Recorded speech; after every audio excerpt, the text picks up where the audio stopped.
गृह प्रवेश कर घर खरीदते हैं, जमीन खरीदते हैं, आप शेयर मार्केट में पैसा लगा देते हैं और जाने पीना लगा देते हैं, तो जब आप गलत नाड़ी में, गलत तत्वों में लगा देंगे पैसा शेयर मार्केट में, तो पैसा डूब जाएगी। उसी तरह से अगर आप हरिओम, उसी तरह से जमीन खरीदते हैं, गृह प्रवेश करते हैं, घर लोग करता है, तो देख करके आ रही है ना, आ रही तो हमारी आ रही है ना, आपको हमारी आवाज आ रही है? ओके, बिल्कुल आ रही है, बिल्कुल आ रही है। तो जैसे गृह प्रवेश, तो गृह प्रवेश करने लोग जाते हैं तो क्या करते हैं, घर बनाते हैं, पूजा करते हैं और मुहूर्त में गृह प्रवेश करते हैं। लेकिन उसमें आपकी नाड़ी, सपोज आपका पिंगला नाड़ी चल गया और उसमें अग्नि तत्व चल गया, हमने कहा ना कि 5 तत्व चलते हैं आपके नाक में जो श्वास चलता है, एक घंटा में अल्टरनेट करता है और 1 घंटे में 5 तत्व उसमें प्रकट होते हैं, आकाश, वायु, अग्नि, पृथ्वी और जल, सीक्वेंस में। और हर एक तत्व और नाड़ी का कॉम्बिनेशन अलग अलग कार्यों के लिए निर्धारित किया गया है। तो मान लीजिए आपका पिंगला चल रहा है, उसमें अग्नि तत्व चल रहा है और आपने बहुत ही अच्छे मुहूर्त में गृह प्रवेश कर दिया, तो आपकी पूरी जीवन अशांत हो जाएगी उस घर में। आपको समझ में नहीं आएगा कि भाई हमने तो सारे अच्छे पंडितों को बनाया था, सारे मंत्रों का उच्चारण किया था और फिर भी घर में आने के बाद पूरी अशांति हो गई है, पूरी लॉस हो रही है, मानसिक तनाव हो रहा है, सब में झगड़ा हो रहा है, क्या हो गया? तो वहां पर आपने जब उस मंडल में प्रवेश किया, सृष्टि तो मंडलाकार है ना, हम बोलते हैं अखंड मंडलाकारम व्याप्तम येन चराचरम तत्पदम दर्शितम येन, तो ये अखंड मंडलाकार है, सृष्टि में अखंड मंडल है। कितने मंडल है? हमारा शरीर एक मंडल है, जिस घर में रहते हैं वो एक मंडल है, बाहर निकलते हैं वो एक मंडल है, कार में बैठते हैं वो एक मंडल है, एयरपोर्ट एक मंडल है, ऑफिस एक मंडल है, मॉल एक मंडल है, दुकान एक मंडल है, हर चीज मंडलाकार है। और हर एक मंडल की अपनी ऊर्जा होती है, अपनी ऊर्जा होती है। काल, उसका भी एक काल है, वो भी इसका निर्माण हुआ तो उसका एक अंत होता है, उसके अंदर भी क्षय होता है, तो काल की प्रभाव उसके ऊपर भी है। काल की जो प्रभाव उत्पादन में, उसके निर्माण से लेकर के उसके नष्ट होने तक, उसके ऊपर भी, जैसे हमारे शरीर के ऊपर है। तो जब कोई मंडल क्रिएट करते हैं तो गृह प्रवेश भी एक मंडल है, तो उस घर में जब प्रवेश करते हैं तो एक नए मंडल में आप प्रवेश कर रहे हैं। अब उस मंडल में प्रवेश करने का जो आपका ऊर्जा है, वो अगर पिंगला में अग्नि तत्व हो गया तो वो सारी चीजों को नष्ट कर देगा उस घर में, आप कभी सुखी नहीं रह सकते। तो in spite of having good मुहूर्त, सब कुछ पूजा पाठ से करने के बाद आपने सब वास्तु दिखवा करके सारे रूम को वास्तु के हिसाब से बना दिया और उसके बाद भी उसमें अशांति हो जाती है, तो आदमी को समझ में आता है कि हुआ क्या भाई। लेकिन वही उसी घर में उस क्षण आपकी बाई नासिका में पृथ्वी तत्व चल रहा है और आप प्रवेश कर जाते हैं, तो फिर उस घर में नाना प्रकार के सुख को प्राप्त करते हुए आपके कई जनरेशन उसमें आनंद लेते हुए और वृद्धि को प्राप्त करते हैं। क्योंकि उस क्षण में पूरे सृष्टि में उस घर के मंडल की ऊर्जा की जो संबंध है वो सकारात्मक स्थापित हो गई, तो सृष्टि की जितनी शक्तियां हैं वो सब उसको वेलकम करती हैं कि वाह ये धन्य है, ये व्यक्ति धन्य है, इसने महाकाल की विद्या का उपयोग करके सही कालखंड में प्रवेश किया है, लेट हिम ब्लेस। तो सारी शक्तियां जो प्रतिकूल हो जाती थी वही शक्तियां आपको ब्लेस करेंगी, वही शक्तियां आपको धन, वैभव, संपदा सब कुछ देंगी, सक्सेस और आध्यात्मिक जागरण भी देंगी साथ ही साथ। क्योंकि जब आप स्वर्ग के साथ कोई भी कार्य करते हैं तो कार्य में सिद्धि भी मिलती है और दूसरा फायदा क्या होता है, आपके प्राणों की जो गति है उसमें कोई डिस्टर्बेंस नहीं होता है, वो और सही तरीके से नाड़ियों में प्रवाह करने लगती है, आपकी कुंडली शक्ति में भी जो है जागरण होने लगता है, क्योंकि आप सब कुछ सृष्टि के अनुकूल प्रवाह में करने लगते हैं। और जब अनुकूल प्रवाह में आप कार्य करते हैं तो आपकी अंदर की चेतना महाकाल से जुड़ने लगती है और फिर उसके अंदर वो स्वरूप आने लगता है महाकाल का, और जब महाकाल का स्वरूप आने लगेगा तो सारी शक्तियां जग जाती है और फिर आदमी मोक्ष को प्राप्त कर जाता है। इसीलिए कहा जाता है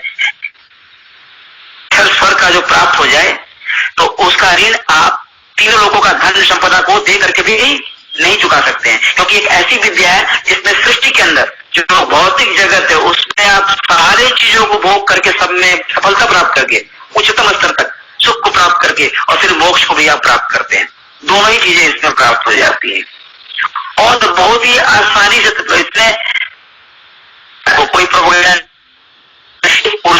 का एक ऐसा विज्ञान है क्योंकि उस काल में सही कार्यों को तो फिर कुछ भी नहीं करना है, सब कुछ। अगर उसमें अगर एस्ट्रोलॉजी के हिसाब से बहुत खराब मुहूर्त है लेकिन आपके स्वर में सही नाड़ी में प्राण का प्रवाह और तत्व चल रहा है, तो उसमें आप काम को कर दीजिए, फिर आपको पूरी सफलता मिलेगी। वो बाहर के जो ग्रह नक्षत्र नहीं पड़े, क्योंकि आपने एक पैसेज क्रिएट कर दिया टाइम में, काल के जो डायमेंशन है, जो काल की आयाम है, उसने आपने एक ऐसा पैसेज क्रिएट किया जिसमें उनकी कोई प्रभाव नहीं पड़ सकता, आप उसको प्रभावित करते हैं। तो इस तरीके से स्वर विज्ञान एक ऐसा विज्ञान है कि इसमें लोग हर एक कार्य में इसको उपयोग कर सकते हैं। इसके लिए टाइम नहीं देना है। आप घर से बाहर निकल रहे हैं, जो श्वास चल रहा है वही पैर डाल के निकलिए। तो उसमें क्या होता है कि आप घर के मंडल से बाहर के मंडल में प्रवेश करते हैं, तो बाहर के मंडल में जो भी शक्तियां हैं जो आपको हानि पहुंचा सकती हैं, वो नहीं पहुंचा सकती हैं, क्योंकि जैसे ही आप अपने स्वर के हिसाब से पैर डालेंगे बाहर में, जो स्वर चल रहा है वही पैर, तो महाकाल का स्वरूप बन जाता है। तो सृष्टि की जितनी शक्तियां अलर्ट हो जाती है कि भाई महाकाल आ रहे हैं। आप नहीं जा रहे हैं, आप महाकाल के स्वरूप बन के जाते हैं। और कोई भी मनुष्य हो, चाहे जीव हो, चाहे जंतु हो, चाहे जानवर, चाहे कोरोना वायरस हो, कोई भी आपको मार नहीं सकता है। ठीक है, तो कहा कि कोई भी शक्ति, जब आप एक मंडल से दूसरे मंडल में प्रवेश करते हैं स्वर के हिसाब से, तो कोई भी शक्ति आपको जान नहीं सकती। कोरोना से भले आपको हो जाए, खांसी आ जाए, थोड़ा सा सर्दी हो जाए, लेकिन वो मर जाएगा आपके अंदर। तो एक प्रश्न है कि अगर कोई व्यक्ति अपना दैनिक जीवन में, आपकी आवाज नहीं आ रही, आवाज आ रही है? आवाज आ रही है? गौरव जी, थोड़ा वेरिफिकेशन चल रहा है, तो इसके लिए आवाज आ रही है?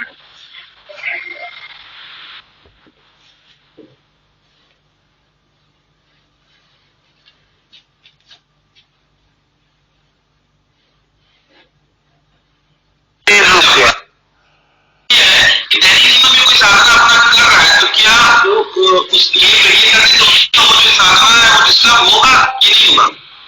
डिस्टर्ब तो नहीं होगा?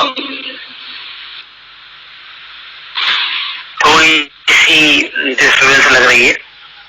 मैंने पूछा कि अगर कोई व्यक्ति अपनी दैनिक जीवन में कोई साधना कर रहा है, अपना कोई भी हर व्यक्ति का अपना कोई साधना होता है, अगर वो साधना कर रहा है तो इससे उसकी साधना बाधित तो नहीं होगी?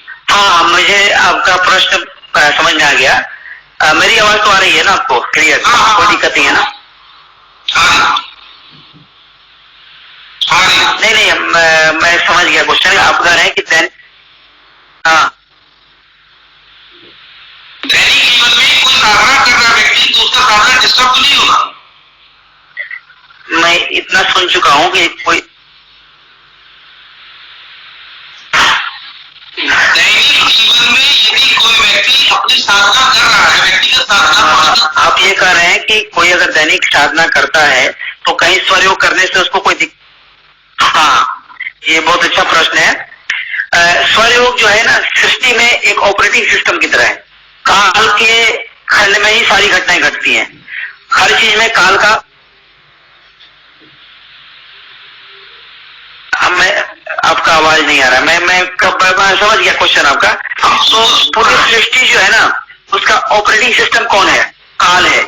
काल से ही सृष्टि चलती है, काल से ही सबका निर्माण होता है, सबका नष्ट। काल खंड में ही सब चीज होती है। हम बचपन में जन्म लेते हैं, बड़े होते हैं, फिर मर जाते हैं, फिर नया जन्म होता है। तो ये काल ही जो है ना आधार है सृष्टि का। ठीक है, तो काल आधार है, तो ये स्वर जो है ना सारे साधनाओं और सारे क्रियाओं का आधार है। इसके बिना कुछ भी सक्सेस नहीं हो सकता। वही तो शंकर भगवान ने कहा था कि चाहे साधना हो चाहे सांसारिक कोई कार्य हो, दोनों कार्यों के लिए काल की उचित गणना, उचित जो कालखंड है जो उसको सपोर्ट करता है, उसी में किया जाए तो आगे सक्सेस होता है। अब जैसे एग्जाम्पल, आप माला जाप करते हैं, आप सुने होंगे बहुत तो बोलता है कि जब भी माला जप करते हैं बहुत विचार आते हैं, नेगेटिव थॉट्स आते हैं, डिस्टर्ब हो जाते हैं, आवाज आती है, ये होती है। क्यों होता है? क्योंकि अगर आप पृथ्वी तत्व चल रहा है, आपके प्राणों में, आपके सांस में पृथ्वी तत्व चल रहा है, उसमें क्या होगा कि आपको तरह तरह के सांसारिक विचार आएंगे। चाहे कुछ भी करें, कितना आप प्रयास करेंगे मेडिटेशन करने का, वो आपको विचार आपको भगा के ले जाएंगे, आप नहीं कर सकते उस समय। लेकिन वही जब सुंदर नारी चलेगी, वही जब आकाश तत्व चलेगा, तो आप उस समय जो मेडिटेशन करेंगे वो 1000 घंटे का मेडिटेशन मिल जाएगा। 1 लाख से 5 लाख 10 लाख मंत्रों का जाप के बराबर जो प्रभाव शरीर में होता है आपके मन में, उतना आपको एक माला से मिल सकता है, अगर आप टाइम के डायमेंशन में वो गैप बना दें।